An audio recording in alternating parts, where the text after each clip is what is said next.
Hello everybody and welcome back to the Fortress of Solitude. Today we're going to be talking about DCKO Wonder Woman vs. Lobo issue 1 by Jolie Jones, Jason Howard, Carrie Nord, Daniel Bayliss, and Tamara Bonvillain. Round 3 of DCKO kicks off with an interesting pairing, two immortal beings whose fight garners the attention of a lot of people from around the multiverse, including the Almighty himself, who while channel surfing finds Wonder Woman and Lobo's match midway through. Using his remote, God rewinds the fight to start from the beginning, which opens with an intergalactic wrestling match on a far-off world. The idea of God even tuning into DCKO is such a genius idea, but making the rounds featuring immortals, people who physically cannot die, are the ones that pique his interest is even better. That's really damn cool, because yeah, he wouldn't be interested in, all these heroes are just fighting again, but there's two immortals fighting, that's going to be interesting.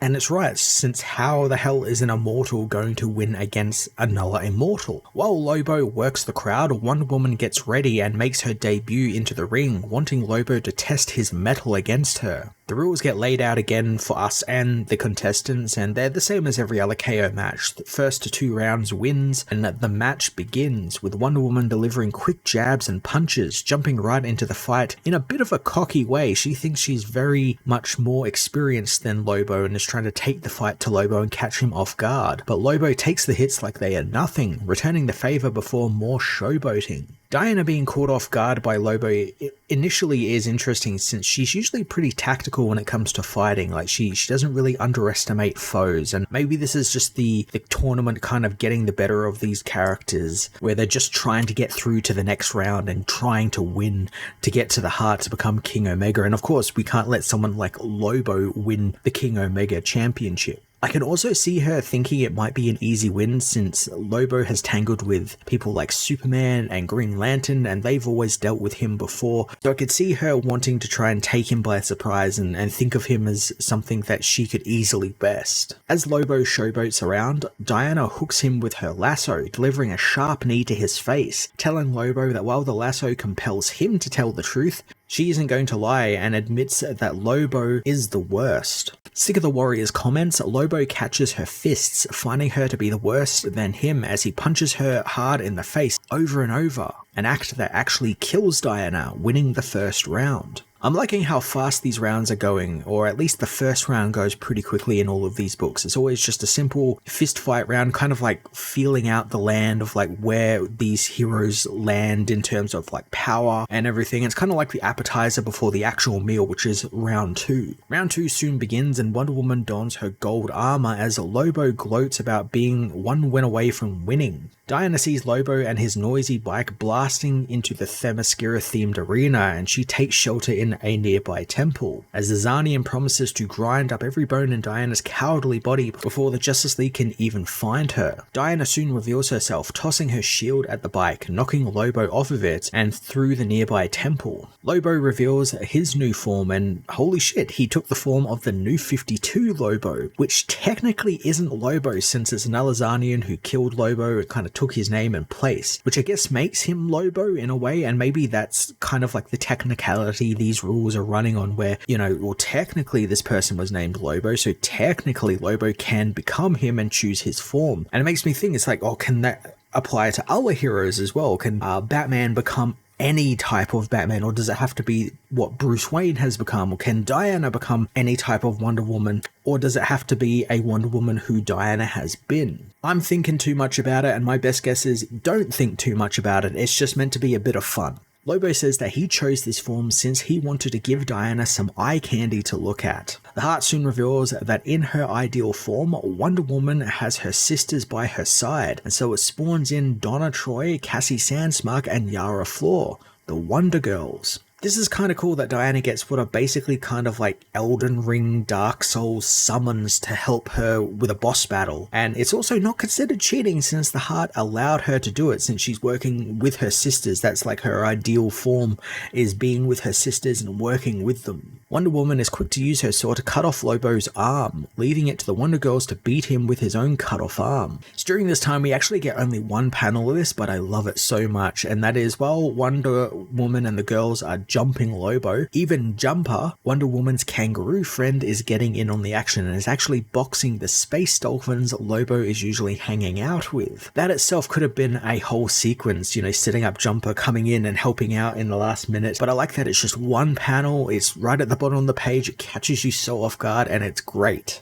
Despite outnumbering Lobo, the Wonder Girls are defeated by the main man, who assures the girls that they will all get autographs after their concussions wear off. Diana uses the distraction to swoop in and cut Lobo's legs off, giving the girls time to regroup and continue their assault on the Zarnian. The team corner Lobo on a cliff and let Diana, who has found Lobo's bike nearby, deliver the final blow, stabbing Lobo and blasting him with the bike's engines, winning the second round. So round 3 takes an interesting turn here since, it could have just been the two immortals fighting again like the first 2 rounds. The Heart kind of spices things up with a series of classic contests to establish who of the two is the true champion. And these contests are a little, crazy and a little wild. We get Card-Jitsu, shin-kicking championships, galactic slap matches, and chess boxing. Such a fucking cool idea that, with Immortals, it could just be a forever fight if they were just like tussling one-on-one, fist fighting and, cutting each other up and everything. So I like that we're kind of spicing things up with some really fun little contests that I kind of wish we got to see more of. We just get one big splash page, and I kind of wish we got to see more chess boxing and more galactic slap matches. How does that go down between these two? We aren't the only ones who find it interesting, as the Almighty does as well, deciding to get dressed and go down to the fight himself. As the final contest begins, which is a good old-fashioned gladiatorial fight with the winner taking it all. Lobo is sure he's going to win against Wonder Woman, and while one day they'll actually sort this out properly, he's got some business to attend to, and Wonder Woman is just standing in the way of him becoming King Omega. He showers Diana in a hail of gunfire, frustrated that she just won't die. In the explosions and smoke, he loses sight of her, but Diana makes her presence known, using Lobo's own hook and chain against him. She stabs him in the back with it, using the free end to grab her sword and shield.